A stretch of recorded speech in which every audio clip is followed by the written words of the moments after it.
درود به همه همراهای عزیزم. امروز میریم سراغ قسمت 4 از سری بازی های اساسینز کرید یعنی رولوشن. بدون معطلی بریم سراغ داستان.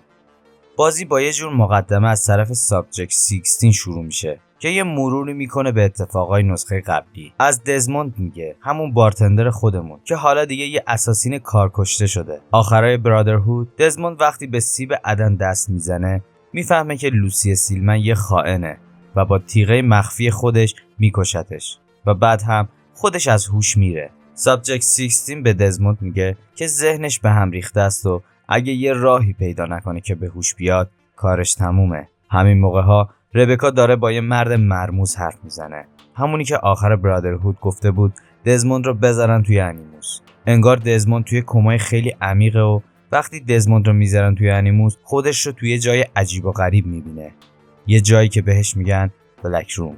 اینجا فقط یه زمینه است برای شبیه سازی خاطرات بدون هیچ خاطره ای. سابجکت 16 که خودش رو کلی کازمک معرفی میکنه توضیح میده که ذهن دزموند قاطی کرده و نمیتونه بفهمه خودش کیه، عطار یا اتزیو. به دزموند میگه که باید بره و خاطرات نصف نیمه عطار و اتزیو رو کامل کنه تا ذهنش بتونه تشخیص بده اینا کیان و دزموند رو برگردونه به بدن خودش. اون میگه که خودش هم یه جورایی تو همین وضعیت گیر کرده و ذهنش توی بلک روم زندانی شده. دزموند وقتی یادش میاد لوسی رو کشته خیلی ناراحت میشه و میگه نمیخواستم بکشمش، ولی میبینه چاره‌ای نداره جز این که بره تو خاطرات اتزیو. سال 1511 است.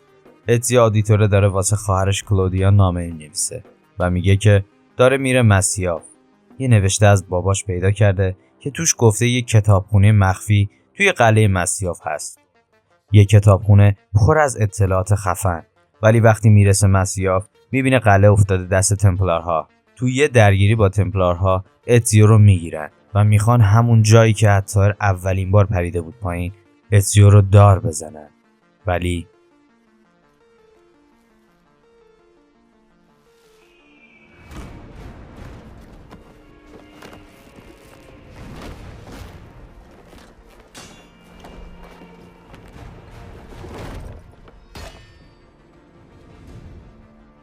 اتزیو فرار میکنه و تو راه قلعه یه چیزی شبیه تصویر هولوگرام عطار رو میبینه که انگار داره راه رو نشونش میده. اتزیو میره تو قلعه و میرسه به در کتابخونه، ولی برای باز کردنش به چند تا کلید نیاز داره. میفهمه که تمپلارها یکی از کلیدها رو توی قصر سلطان عثمانی پیدا کردن و یه کتاب دارن که جای بقیه کلیدها رو هم نشون میده. این کتاب هم دست لیاندروسه، همون کسی که میخواست اونو دار بزنه. اتزیو بعد از یه تعقیب و گریز حسابی لیاندروس رو میکشه و کتاب رو برمیداره. کتاب در واقع خاطرات نیکولو پولو، پدر مارکو پولوه. لیاندروس قبل از اینکه بمیره میگه که دنبال معبد بزرگ میگردن و یکی از کلیدها رو هم به دست آوردن. دزموند برمیگرده به بلک روم. سابجکت 16 میگه انیموس ممکنه ما رو به عنوان ویروس بشناسه و پاک کنه، پس باید سریع عمل کنیم. همین موقع ها شان و ربکا میگن که مراسم خاکسپاری لوسی تو روم بوده و دارن با دزموند بیهوش میرن نیویورک. دزموند دوباره میره توی خاطرات اتزیو. اتزیو داره برای خواهرش مینویسه که نیکولو پولو تو خاطراتش گفته 5 تا کلید توی قسطنطنیه مخفی کرده. واسه اینکه نذاره تمپلارها کلیدا رو پیدا کنن خودش راه میفته میره اونجا.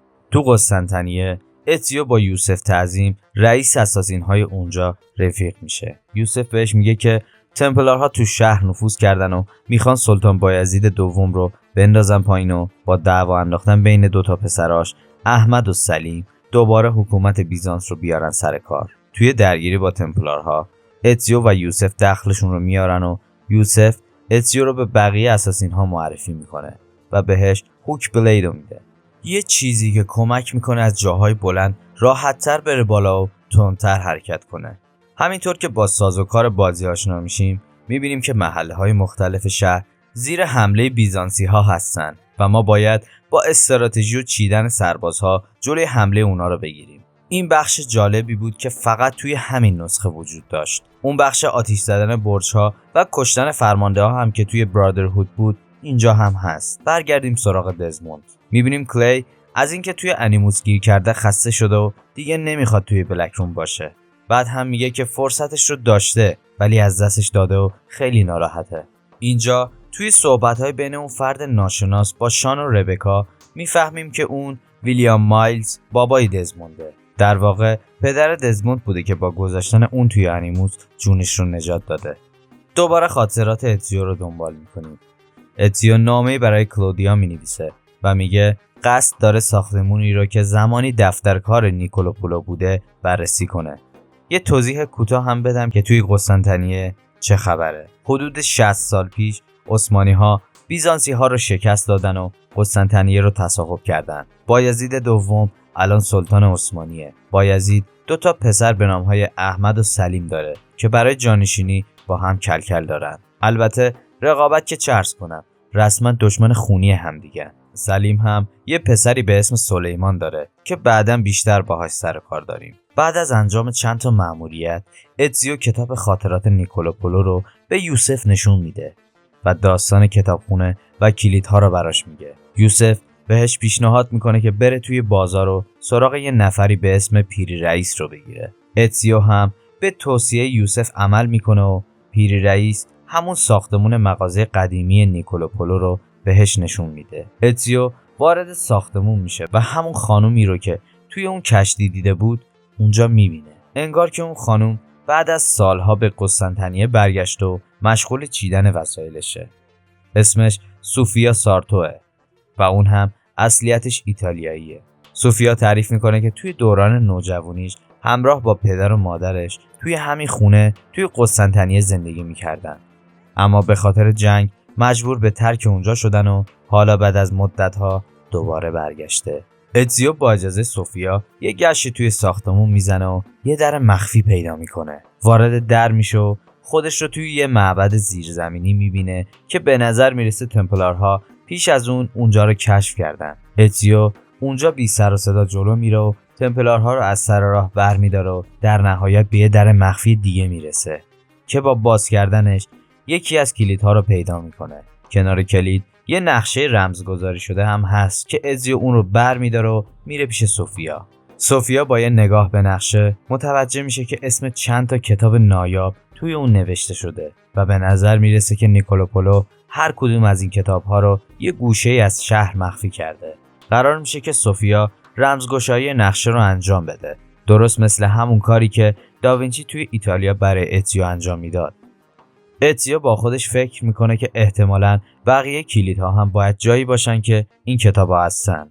سوفیا هم مشغول رمزگشایی میشه. اتزیو بعد از انجام یه سری کارهای دیگه برمیگرده به مقر اساسین‌ها و کلید رو بررسی میکنه. با خودش میگه این کلید هم باید مثل سیب عدن ساخته اونایی که از قبل اومدن باشه. یهو میریم به سال 1189 میلادی. به مسیاف حمله شده. صلیبی‌ها تونستن قلعه مسیاف رو بگیرن و کسی نمیدونه چه بلایی سر المعلم اومده. عباس میاد و به الطاهر میگه که شکست خوردیم و باید عقب نشینی کنیم. عباس ادعا میکنه که بهشون خیانت شده، ولی الطاهر بهش میگه که با صلیبی‌ها بجنگین تا من برم المعلم رو نجات بدم.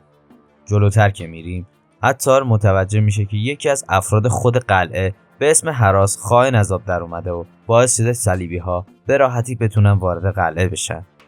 الطاهر مخفیانه به سمت المعلم و هراس میره، در حالی که هراس داره اساسین‌های رده بالا رو یکی یکی میکشه. از المعلم درباره سیب عدن اطلاعات میخواد، اما الطاهر به موقع میرسه و قبل از اینکه المعلم بمیره هراس رو از پا در میاره و المعلم رو نجات میده. المعلم از الطاهر تشکر میکنه و همین کار باعث میشه که الطاهر هم به یکی از اساسین‌های مهم تبدیل بشه. المعلم بهش میگه که تو هم مثل پدرت عمر شجاع هستی و آینده روشنی در انتظارته. از خاطرات الطاهر که میایم بیرون متوجه میشیم که اتزیو همین خاطرات رو از طریق همون کلیدها دیده و معتقده که الطاهر منظوری از گذاشتن این کلیدها داشته که باید کشف بشن. اتزیو میره پیش یوسف. یوسف بهش میگه که سلیمان همون پسر سلیم تازه از سفر حج برگشته و تمپلارها قصد دارن توی مهمونی که قراره برگزار شه اون رو بکشن. اتزیو میگه باید یه جوری بریم توی اون مهمونی و جلوی نقششون رو بگیریم. قرار میشه که اتزیو، یوسف و افرادشون لباس نوازنده های ایتالیایی رو بپوشن و وارد مهمونی بشن. لباس اتزیو طوریه که نمیتونه تیغه مخفی یا سلاح دیگه‌ای با خودش ببره. پس قرار میشه که توی این مهمونی اتزیو تمپلارها رو شناسایی کنه و یوسف و بقیه با دارت‌های سمی کارشون رو بسازن. وارد مهمونی میشن.